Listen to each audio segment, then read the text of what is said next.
Hello, my name is Colin, and welcome to part 24 of Let's Build a 2D Platformer in the Godot game engine. In this tutorial, not so mini series, we're building this 2D platformer video game.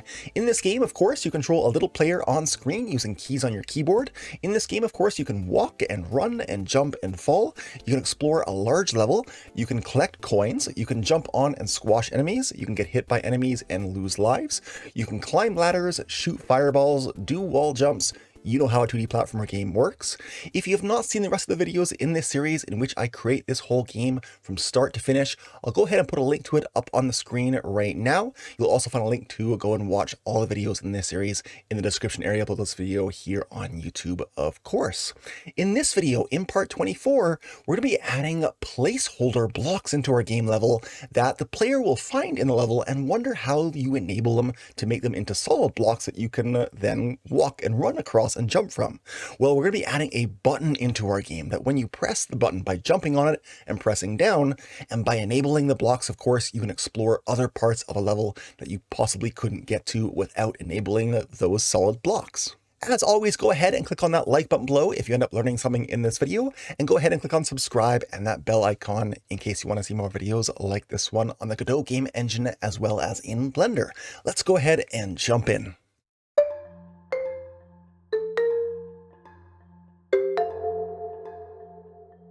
Okay, to get started, let's go ahead and grab the game sprites that we need in order to make the button that you can push, as well as the hollow or empty blocks and the solid blocks.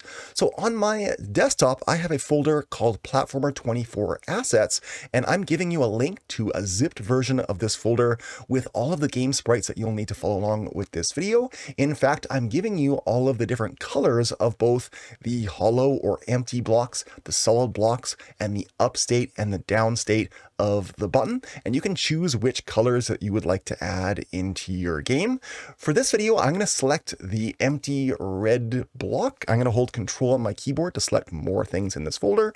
I'll hold Control and select the solid red block and the two states of my up and my down buttons. By the way, these game sprites are provided to you from Kenny.nl. Kenny is not a sponsor of this video or my channel in any way. They just give away lots of free game assets that you can use on their website, Kenny.nl. They also sell large packs of game assets, so you can go ahead and check them out at their website. Again, they're not a sponsor, but let's go ahead and copy these files. I'll right click on the files that I've selected and copy. Right there. I'll go into my project folder where I have all of my code files, all of my scene files. I have an assets folder here. In my assets folder is where I have an organized set of folders for all of my game sprites, all of my game fonts, all of my music, all of my sound effects. They're all organized in here.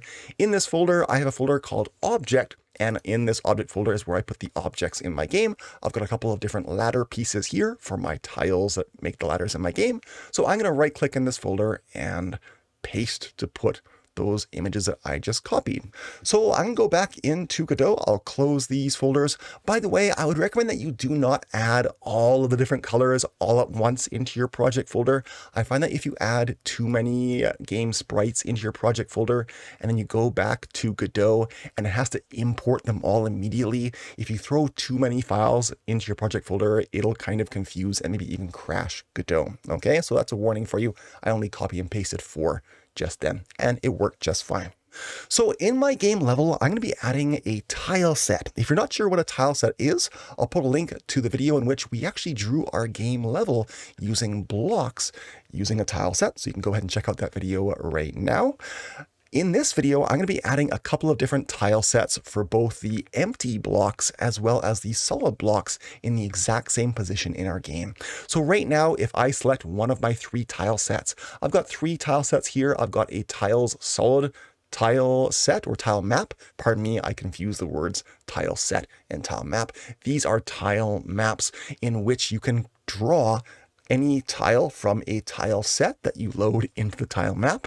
So right now with my tiles solid tile map selected, I'm going to go ahead and find where I want to add these empty blocks, which I'm going to add along here, but I'm going to make a new platform very quickly so that the user has a reason to want to use the empty blocks and find the button to make them filled in so I can get to a different part in my game level. So I'm going to draw very quickly in some new solid blocks right around, here. right to about there. And I'll draw from my tile set an end piece right there and end piece right here. So there we go. Now if my character is up here on this platform at the beginning of the game, they'll kind of jump up and see a platform that they can't get to and wonder how to get there. I think that's a good element and piece of design to have in my game. So I need to make a new one of these tile maps right now. I'm going to select the root node of my level, and I'm going to press the plus button to add a tile map. I'll search for tile. I'll add a tile map. It'll create it down here. I'm going to rename it with the name tiles red empty, right like that. And I'm going to drag it up so that it's below, or actually above visually in this stack in my node tree editor here. But it'll appear below or behind things in my game. The higher up the element in this stack, it means it goes behind other things, because I want these tiles to show behind my coins, behind my players, behind my enemies. So the enemies and things like that in my character are below in this list. So with my tiles red empty tile map selected, I'm going to go over and create a new tile set here. I'll click on this little arrow, say new tile set. Again, you see the properties of your tile map when you have it selected. And you go over here. I create a new tile set. I'll click on the tile set that I just created, and that'll open up my tile set editor doc here at the bottom. I'm going to go to my assets folder and drag in the two tiles that I want to use the images. So under the object folder, I'll drag in my empty tile right there, and I'll drag in my solid tile like that. My empty tile, I'll go ahead and zoom in here, does not need a collision shape because you don't want to land on it. It's just visually going to be tiled on the screen. So I'm going to select that tile picture. I'm going to press new single tile. I'm going to drag out with snapping, my grid snapping turned on. I'm going to drag out a tile because I pressed new single tile, and then you can do that when you have snapping turned on. By the way, if your snapping is not in the right increments like mine is to make it nice and even with the edges of the tile, you can, once you start dragging, you can go up to snap options, which won't appear until you actually started dragging out something that's not right.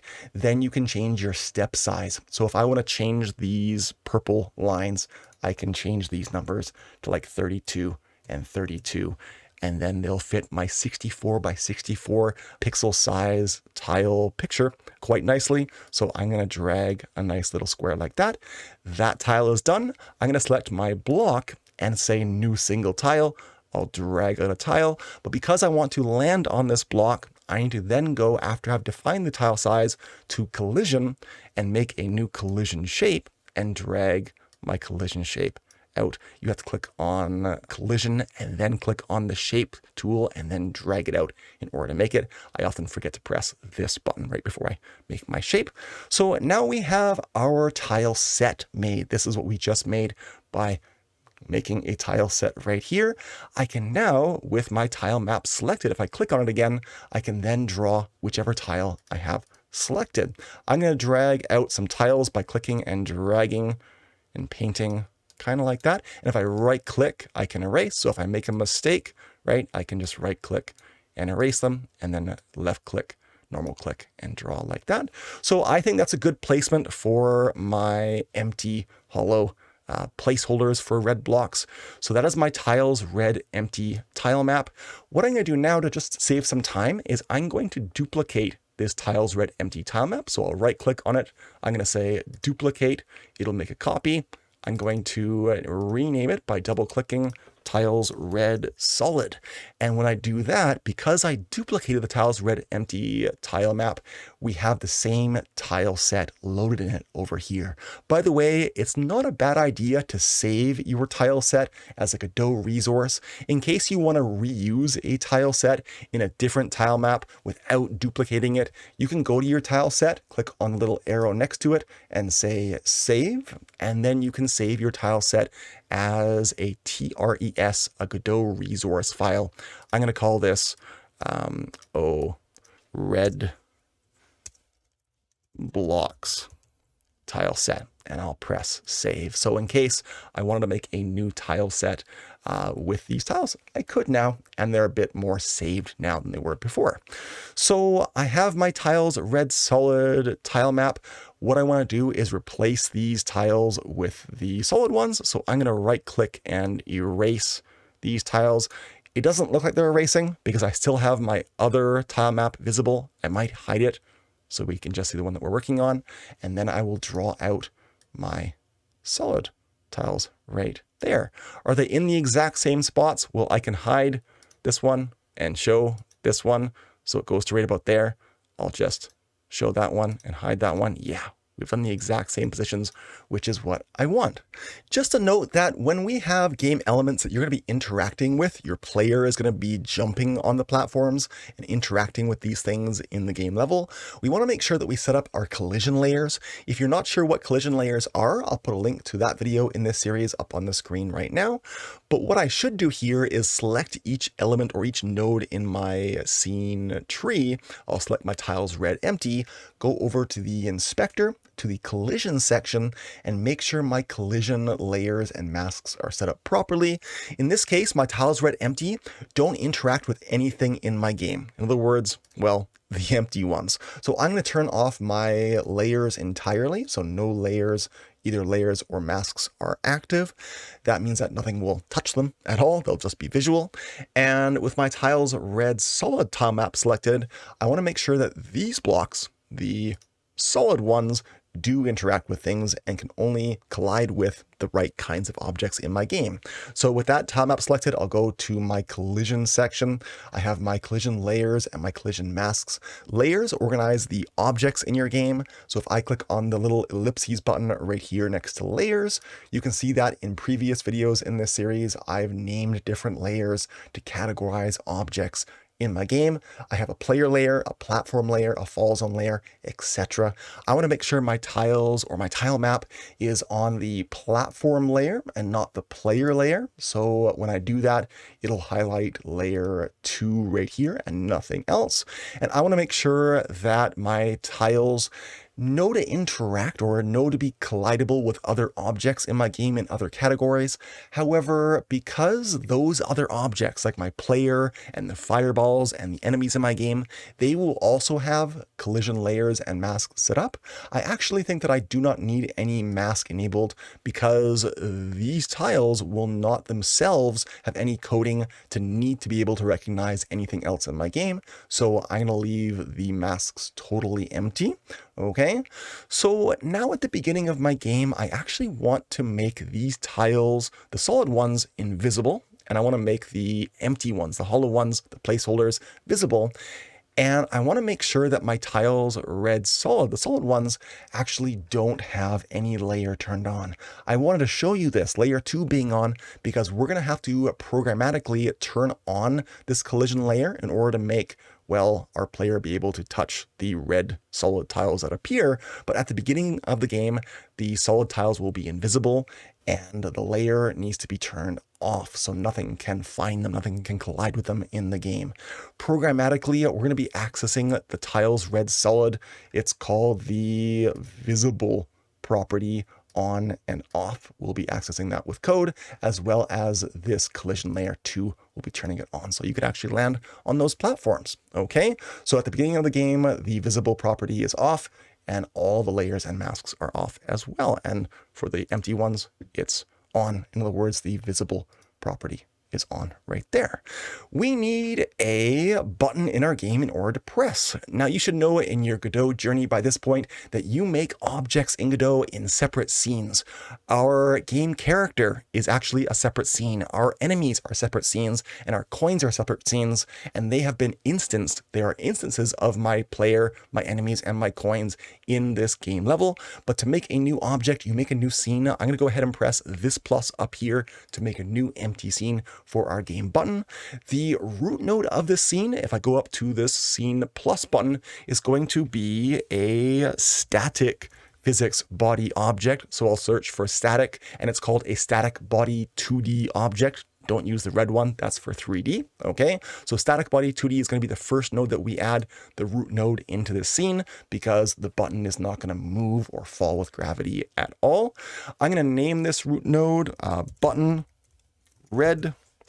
And I think that's a good name. With that root node selected, I'll press this little plus button. I'm gonna add an animated sprite. So I'll search for animated and it's the blue one. We're gonna use an animated sprite because we wanna have different poses or frames that we can go to. What I'm talking about here is exactly how we made our character have different poses, like a running animation, a falling or in the air pose. We use a animated sprite to make our character have different animations. Likewise, this button is going to have an up pose or animation and a down pose animation. So with my animated sprite selected, I'm going to go over to the inspector where I can add a new sprite frames resource. And if I click on that sprite frames resource, it'll open up my sprite frames editor dock here at the bottom. I need to go and get the button sprites and drag them in to the middle, the bigger part of the editor here. But first, I'm going to create two animations on this left side panel. The default animation, I'll double click on it. I'm going to add an up animation and I'll press the new little plus button here to add a second animation and I'll double click on the name and I'll name it down. Go figure, up and down for our two button states. So with my up button state selected, I'm going to drag in to right here, my switch red PNG up icon there. That's the button in its up state. And then I'll select my down animation and I'll drag in the down sprite over here. So I have two poses or animations. They don't really have multiple frames to make animations, but there we go. We have up and we have down. I'm going to make my button first in the down state because we're going to later have to get to this state programmatically. And you're going to see that we're going to have to change the collision properties for the down state programmatically where you collide with the button when it's in the down state. When you jump on the button, when it's in the up state, your character is going to land right around the top of the button and land on it. But when we press the button down, well, the button will move down and we have to change the collision areas using code. Okay, so I'm going to select my animated sprite in the scene dock. I'm going to change its animation to down. There it is. What I think I should actually do is it's going to be, from practice, much too big for my game. So I'm going to drag a corner, but if I hold the Alt key on my keyboard, it'll scale towards the middle point and not just to the opposite corner. So I'll hold Alt on my keyboard as well as Shift to make it scale proportionally. So I'm holding Alt and Shift. And if I undo, I'll just let go and press Control Z. This is the original size. So Alt and Shift and drag, and I'll make it about 2/3 the size, something like that. I'm going to drag it up as well, and I'll maybe hold Shift while I drag up to make it snap, and I'll turn on my snapping grid here so I can see exactly, and it'll snap to increments at least somewhat. If I turn snapping off, I can also use my arrow keys to nudge it up and down. What I'm going for here is that the bottom of the button is right at the middle 0 point in this scene, so I can align my button easier when it's in the actual game level. So there you go. I'll actually collapse this sprite frames dock at the bottom here. I'll close that bottom part. Okay, so here is my button in the down state. We have to add collision areas to make the button actually, collide with the character. But for now, I'm going to press Control S on my keyboard and save this scene. I'm going to call it button red. That's okay. Save. If I go now to my level 1, I want to add the button into my game. What I'm going to do is select my root node and press the link button. This is how you make instances of a game object that's in a different scene into your level. So you select the root node, you press the link button. You can then create an instance of one of your object scenes. In this case, button red is right here. I'll select it and press open. And so now It's right here. It has a little warning next to it, and that's because it does not have any collision shapes, and static body objects need a collision shape in order for you to actually bump into them. So we'll fix that in just a moment. For now, I'm going to move this button red. I have my arrow tool selected here. I'm going to move it up to a really easy spot to find, to jump on, to make these blocks actually appear. And if I turn on my snapping grid here, I should be able to snap it to a nice point to be on the ground, just like that. If you didn't have snapping grid turned on, well, you would have to move it very precisely, but this helps you position it. There you go. Okay, how big is the button next to the player? Well, I'll go ahead and grab my player. I'll turn off my snapping grid. My player, Steve, is down here. I'll drag him up there. And if I play my game, I'll press play scene. Well, there is the button. I think it's actually a little bit too small, but it's in a good spot. So I'll go back to my button red scene and I'll close this sprite frame stock here at the bottom. And if I hold Alt and Shift and drag a corner, I'll make it just a little bit bigger and then use my up arrow key to move it up so it's flat on the ground. Let's go ahead and select the root node because I need to add a few collision shapes. I'm going to add a collision shape for the base of the button first and then the upper part of the button. The upper part shape is actually going to move with programming as you press the button. So I'll select the root node. I'll press plus. I'm going to search for collision shape or just collision and then find collision shape 2D. Collision shape 2D is what we're going to add here 2 times. So I'll select it and I'll press create.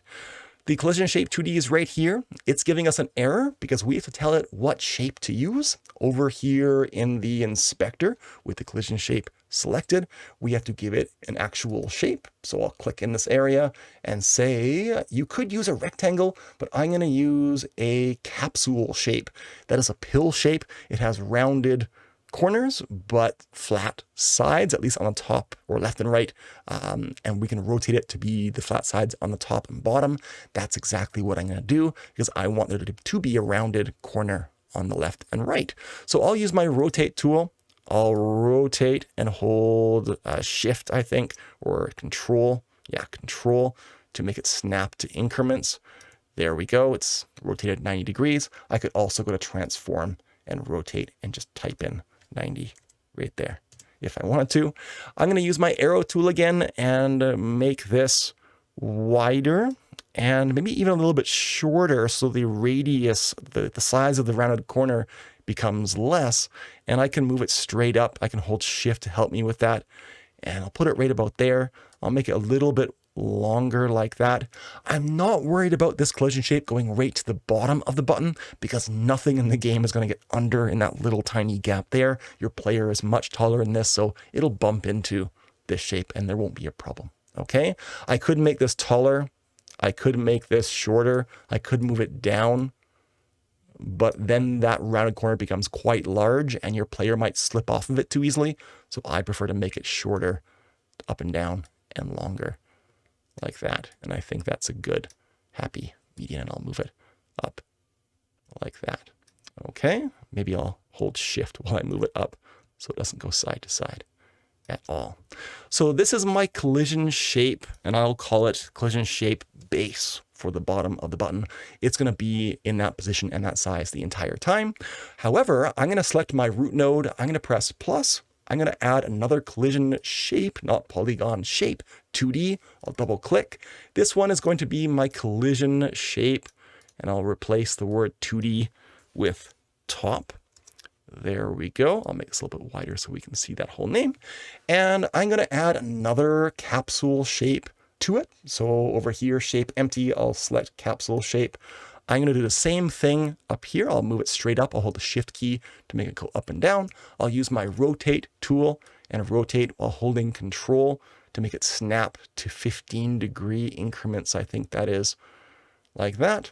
And I'm going to zoom in, use my arrow tool, and I'm going to make this actually quite short because, again, if you have a gap, I'll move this down while holding shift. If you have a gap underneath this shape, it won't matter. Your player can't get through there. And I'm going to move it a little bit below the top of the button. So maybe right about there. And I'll make it a bit wider. I don't want these corners to be too round. I want there to be a nice flat section on my button that the player can walk a little bit on. Otherwise, it'll be tricky to land and actually stay on it without sliding off one of the round corners. Okay, so I quite like the way this looks. However, how does it act in my game? I will press Control S on my keyboard to save. If I go back to level 1, it'll be updated because this is an instance of that scene in my level 1 game. And if I press play scene up here, you can see I have my button.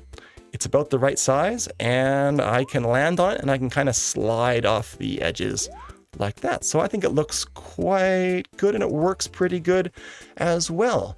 So I actually don't want my button to be in the down pose at the beginning, but I made it like that originally because I want to know what values the topmost collision shape is at in terms of its position, in terms of its roundness, in terms of its length.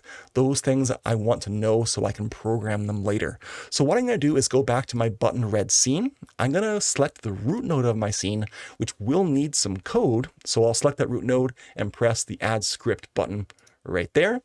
Because I might make other buttons later on in different levels for different colors of blocks, I don't necessarily want to call this code file button red. Instead, I'm just going to call it button because you can actually reuse a code file, a .gd file, on other game elements that will act the same, but will be different colors. So if I have blue and yellow and other colors of buttons, well, I might as well just reuse the same piece of code again and again. So I'll make this name more generic. So I'll press create with just the name button.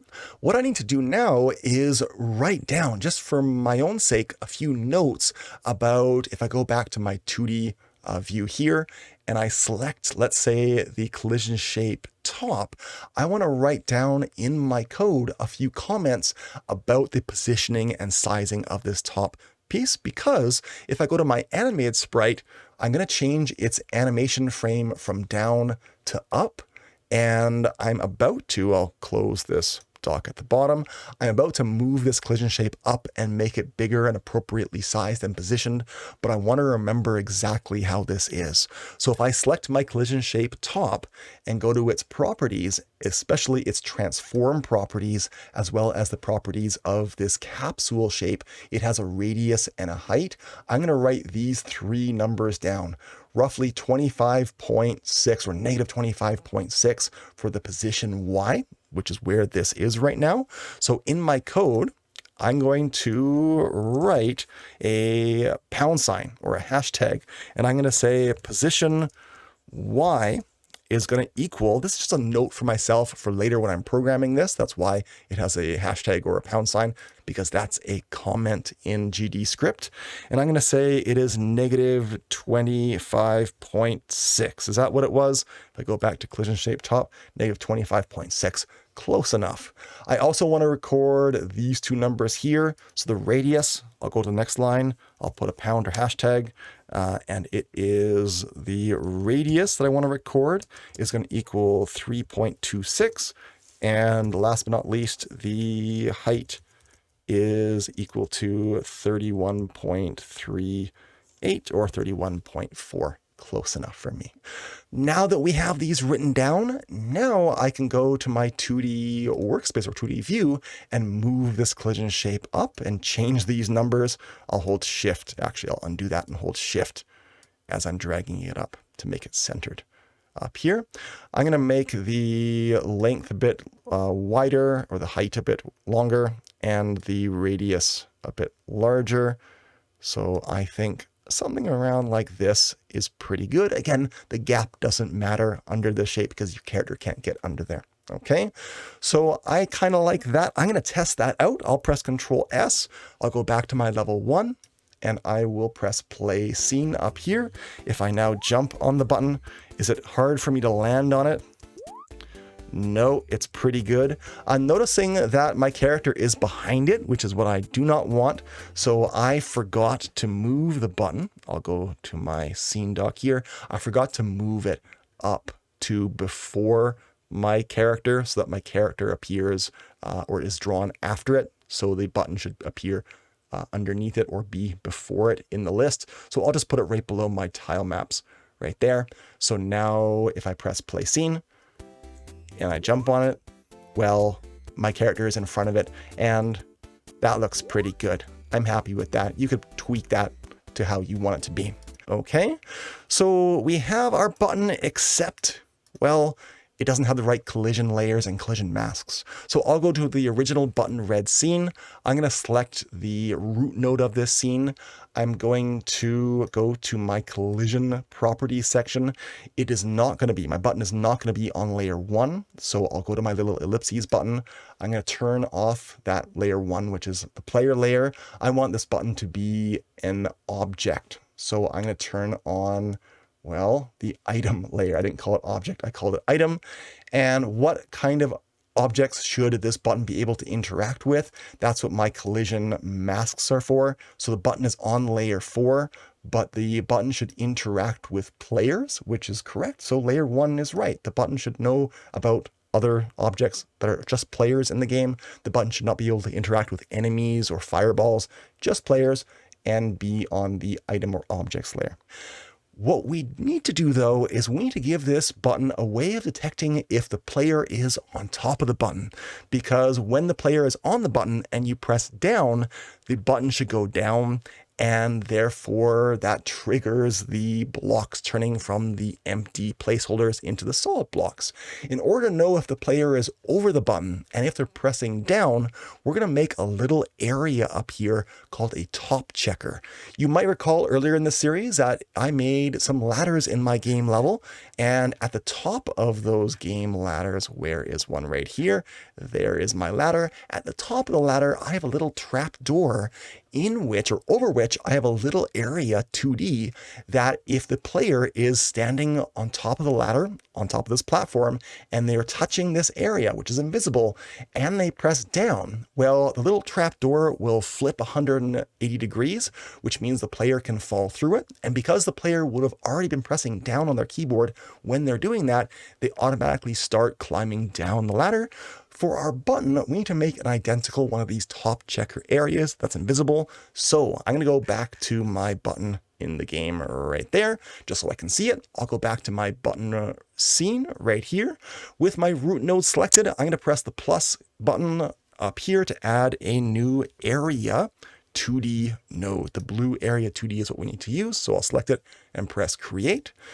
With that node selected, I'm going to name it TopChecker, like that. And I'm going to, with it selected, add a collision shape to it. So with it selected, I'll press plus.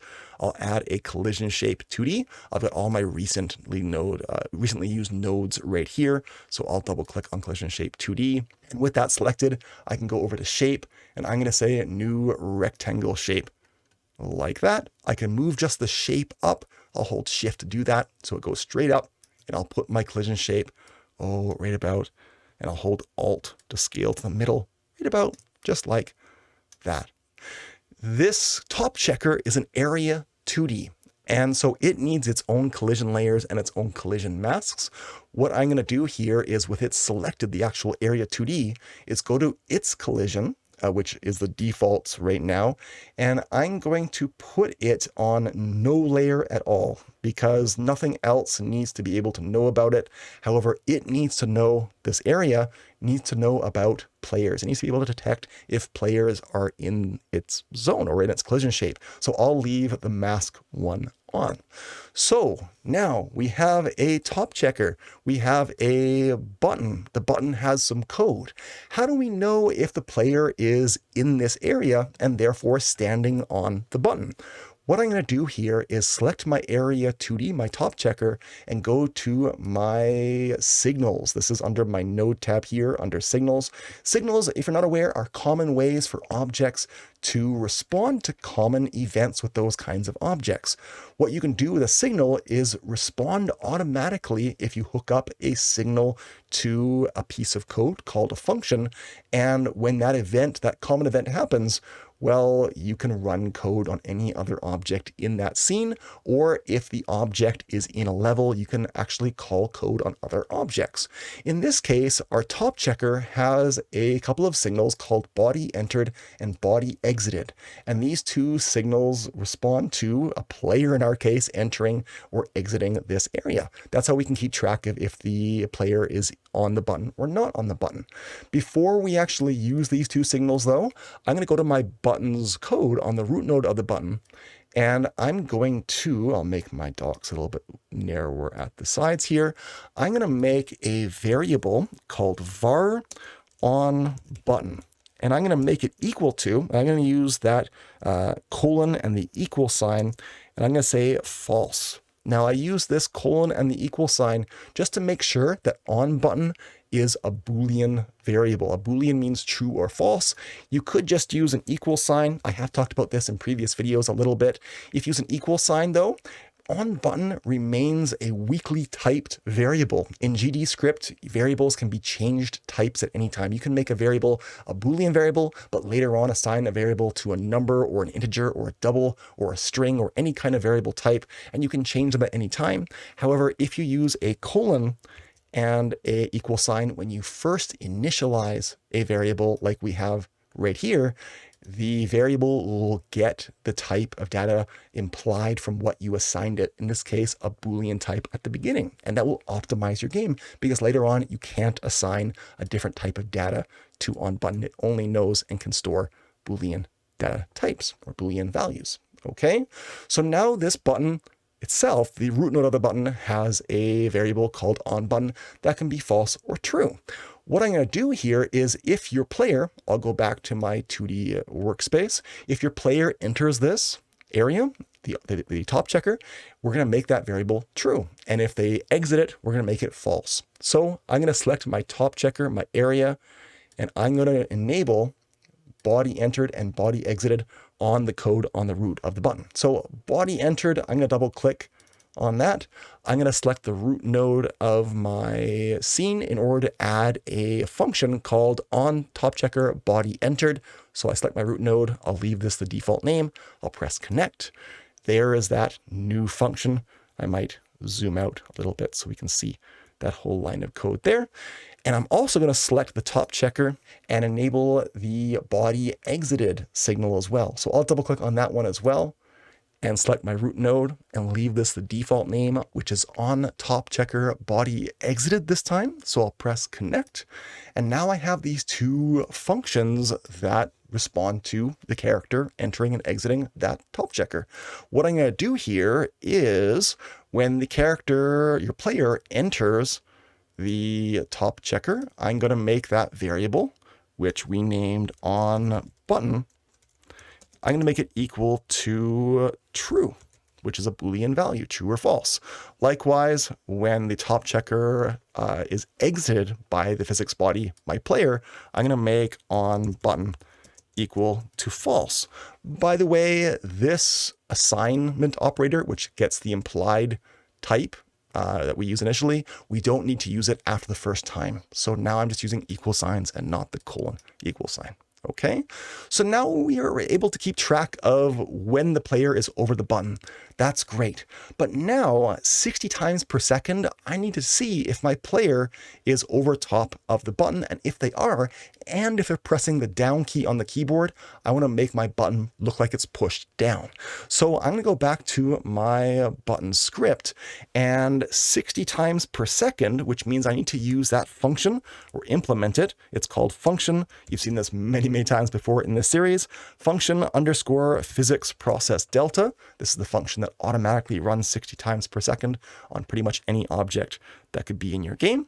We're going to say 60 times per second if on button is equal to true, and you might think you would put if on button is equal to true, although you don't actually have to do that because on button itself is already either true or false.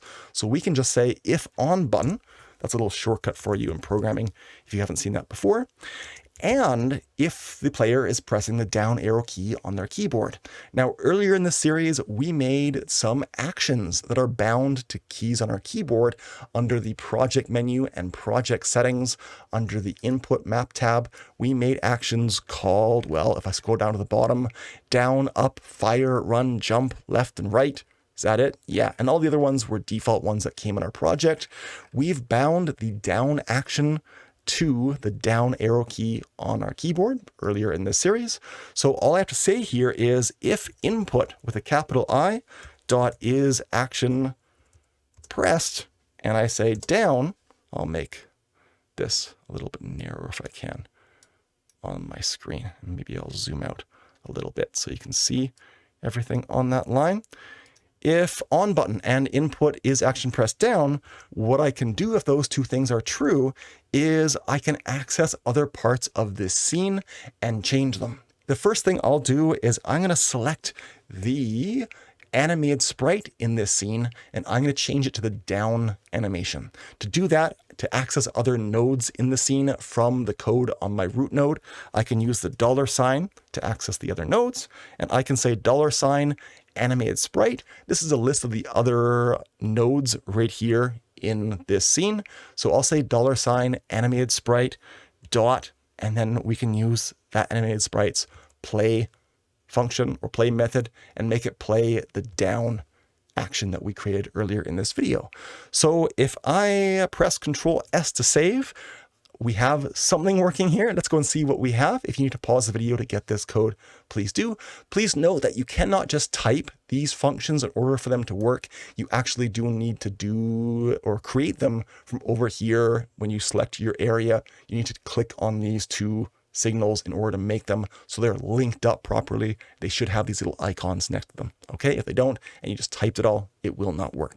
Okay, so if I go back to level 1 and my 2D workspace and I press play scene, if I am over the button, I'll jump on it and I press the down arrow key, hey, my button goes down. It works. However, I keep floating because my collision shape is still up here. So I need to change that.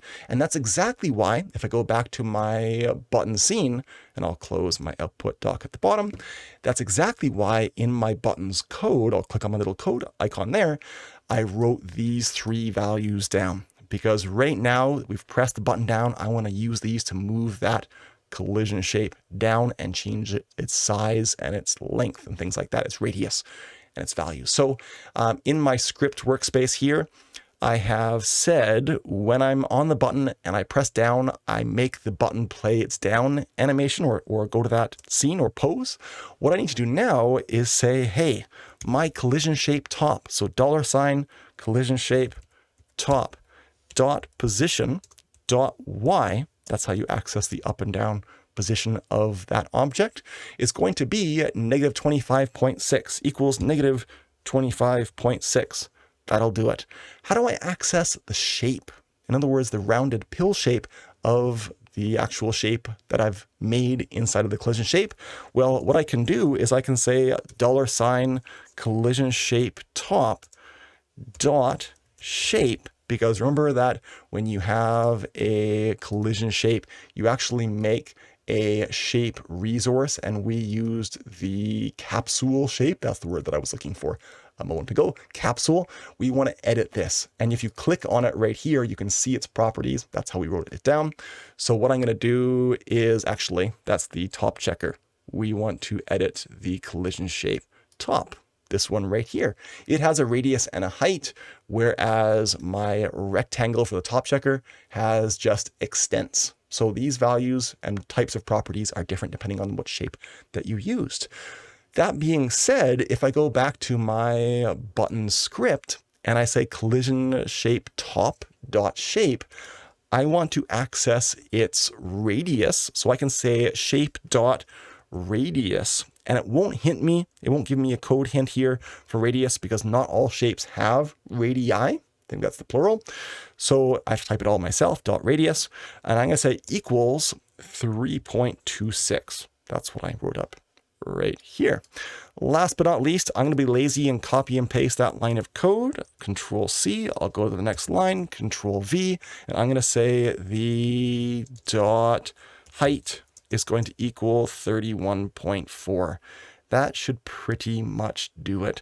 I'll press Control S to save. I will go back to level 1 and press play scene. So now if I jump on the button, I can press down. It works. Let's go ahead and make our tiles actually disappear and the solid blocks appear. How do we get that to happen? Well, when you have two objects in a scene, like the button and the tile map that holds all of these tile red empty tiles, like we have right here, you want one object to communicate with another object. We want to send a message from the button to the tiles red empty tile map to say, hey, turn off your visible property right here. How do you communicate between two objects? Use signals. However, with a signal, they are only in Godot by default for common types of events for that object. My button is not a normal default kind of object. And even if I select the root node and go to my node tab to see my signals, you can see all of the default signals that come with static body objects. There is nothing that looks good to me here. So I'm going to create a custom signal. I have done this in this video series before at least once. I don't recall which video that was in, but I have talked about custom signals. I'll put a link to that video up on the screen right now. But what I'm going to do is go to my buttons code in my button scene, and I'm going to make a custom signal. I'll get rid of these notes that I wrote here earlier. I shouldn't need them anymore. But up here where I declared my on button Boolean variable, I'm going to create a new signal. This is how you do it. You say signal, and then you give the signal a name. I'm going to call it button pushed. That seems like a pretty good name. So now if I do a Control S and then select my root node and go to my node doc and the signals, you can see I have a new signal listed here. However, signals are kind of useless unless they're connected to other objects or connected to a method or function when they run. We're about to do that, but signals are also useless unless they're actually told to emit given certain conditions. In other words, we want this signal to emit when you have actually pushed the button. So right down here in my code, I'll zoom in a little bit so you can see this code a bit easier. When I have pushed my button, I'll make this side panel dock a little bit narrower there. When you have pushed the button because you're on it and you've pressed down, I want to call the emit signal function, and I want to say, hey, emit the signal called button pushed. Just like that. It needs to be a string in quotes with the name of your signal, which is right here, right there. And that will enable it to work as soon as you enable this or link this to a function that you have in your level. So this should be pretty much our final code for the button here. If you need to pause the video to get this, please do. However, I'm going to press Control S. I'm going to go back to my level 1 scene and take a look at it. In that scene, if I select my button red, right there, and I go to my node doc and my button pushed signal, I can now double click on it to make it run code on another object. However, that object needs to be my tiles red empty, and there needs to be a code file on it. So I'm going to select tiles red empty. I'm going to press the add script button. I'm going to rename this to tiles empty, not just tiles red empty, because I want to be able to reuse this later if I need to, okay, for other tile colors if I have them. So I'll press create. And what I need to do now with a code file on that tile map is go back to my button and link this signal to this code, which is on my tiles red empty. So in my game with my button selected, I'll double click on button pushed.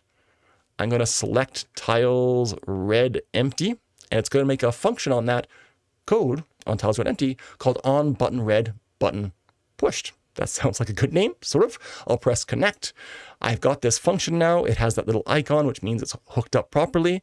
What I want to do when I push the button on tiles red empty, I want to turn off its visible property. So I can just say visible equals false. and this will access the visible property, which I could use manually by selecting tiles red empty and going to my inspector and turning off and on this visible. In fact, if I hover over it with my mouse, it's the property called visible. If true, this canvas item is drawn. So that's the visible property. We've turned it off.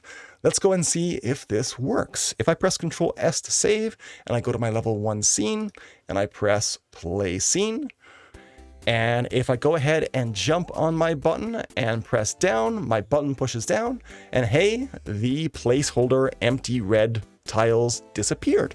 Great. I now need to do almost the exact same thing with the solid red tiles. So my solid red tiles are right here. I'll select that node. I need to add a script file to them. I'll select it and press the add script button. I will call these tiles solid, like that, and press create. What I have to do now, of course, is go back to my button and go to my signals and double click on button pushed again, because a signal can be linked and call two functions on two different objects just fine. You can have multiple of these green lines here under one signal. So I'll double click right there. I'm going to link up this signal to tiles red solid this time. It's going to make a receiver function called on button red button pushed. I'll press connect. I now need to do the opposite. At the very least, I need to say in this function visible equals true, because it was false up until this point. So if I press Control S on my keyboard, this is not going to be enough, but I'll go back to my 2D workspace and level 1 and press play scene. So now if I push my button, hey, the empty placeholder tiles, they disappear and the solid tiles appear. However, the collision layers are not working yet, so I can fall through those tiles. I need to add that.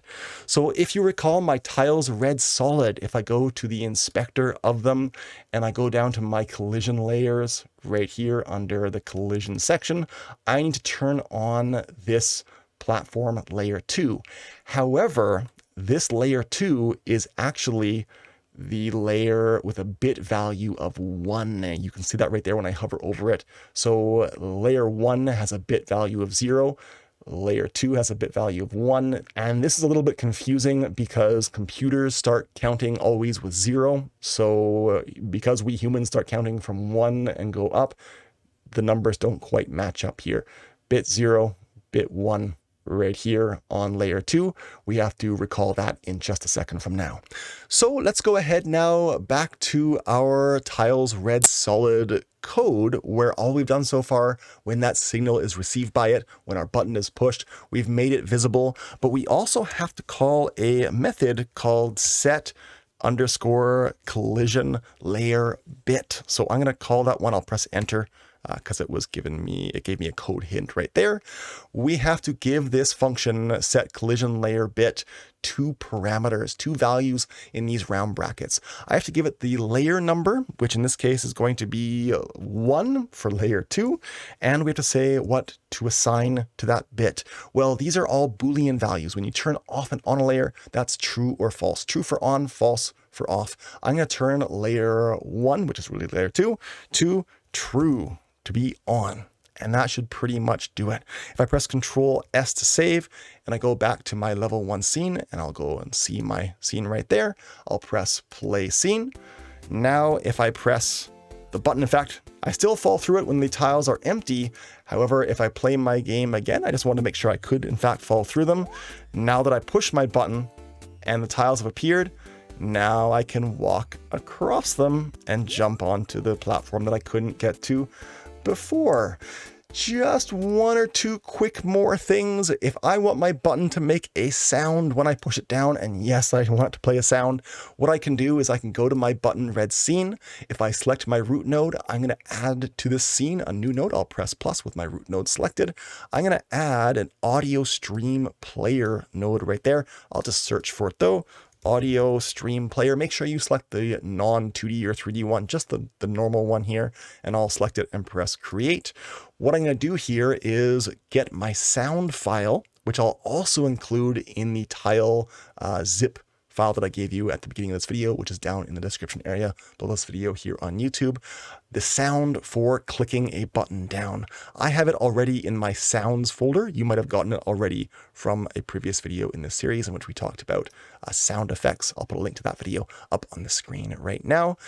In that folder that I gave you, or today I'll give you a folder with all those sprites and the sound file, is called switch23.ogg. An OGG file is a sound file. If I double click on it right here, it'll open up over here and I can press play. Okay, it's looping and it's way too loud. In order to make it stop looping, if I select it over here and then go to my import tab, I actually have to turn off looping for the whole file and then press re-import. So I turned off the loop option. I'll press re-import. You have to do that. And now if I go back to my scene dock and select that audio stream player in my button scene, I can now drag the OGG file into my empty stream of its properties right there. Its volume is way too loud. I'm going to say negative 12 or so should be about right. Is that it? Well, I actually have to make it play. And so when I push my button, I actually want to say, hey, audio stream player, play. So I'm going to go to my buttons code right there. And this is when you push the button, you're on the button and you're pressing down and it plays the down animation right around here. It doesn't really matter where you put it in this list. I'm going to say $ audio stream player. I'm going to tell it to play. I'll call that play method right there. And that'll play the one sound that I plugged into that audio stream player, my click sound. So now if I press Control S to save and I go back to level 1, if you need to pause the video to get this code and to do those steps, please do. But I'll go back to level 1. I'll go back to my scene and press play scene. So now hopefully if I jump and press the button, it played that sound. There we go. However, if I'm over the button and it's already pressed down and I press down, it makes that sound again and I can keep pressing and make that sound. I don't want that. So what I'm going to do here is when I push the button and it's pressed down therefore, and it plays the sound, I'm then going to turn off that TopChecker and make it so that it can't play that sound again and again and again, even if you go off the button and then back on it. Let's try this. I'm going to go back to my button scene and my button code. And one way I could help this is when I push the button down, I'll make this side dock a bit narrower, is when I push the button down and I'm on the button, it's going to do all of these things. However, I'm going to make on button equal to false. And that'll tell the button that, hey, I'm no longer over the button. However, I actually am. That might fix it in part, but I think there's actually a better way. What I need to do is turn off my TopChecker, turn off its mask right here. This mask is what lets the TopChecker know about my player. And if I turn it off once I've pushed the button down, then it can't detect the player anymore, and therefore it won't know to play the sound when you're on it and push down. So I'm going to turn this off with code. This is mask bit 0, which we want to turn to false. So right about here in this list, I'm going to say $TopChecker dot, and then I'm going to call that set collision mask bit, not layer bit, but mask bit this time. And I'm going to turn bit 0 to false.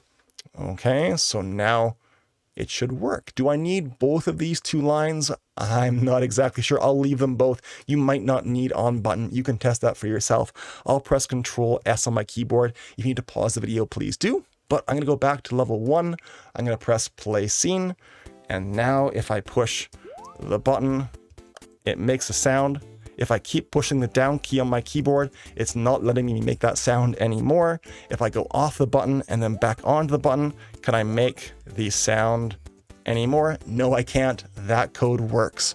So I think we're pretty much there. We've added a button that you can push in order to enable secret blocks. Of course, I probably would not put this button right near the blocks. I would probably move it somewhere secret or different in my game. In my demo game at borncg.itch.io, I put it before the beginning of the level. So when you first load into the level, well, it's off to the left side of the level, so it's a little bit harder to find and you won't know to look there perhaps. So that'll be it for this video. Thank you so much for watching, especially if you made it all the way to the end of this video and you followed along. As always, if you like this video or if you learned something in it, please go ahead and click on that like button below this video. It really helps out me and my channel and gets these videos more seen. And as always, if you want to see more videos like this one in either the Godot game engine or in Blender, go ahead and click on that subscribe button and that bell icon below to get notified whenever I upload new tutorials. As always, check out my Facebook page and my Instagram page. In those two places, I post sneak peeks and previews of what I'm working on next, and it's where I communicate with all of you the most, except here on my channel here on YouTube. But that'll be it for this one. Thanks again for watching. I'll see you in the next one. Bye-bye.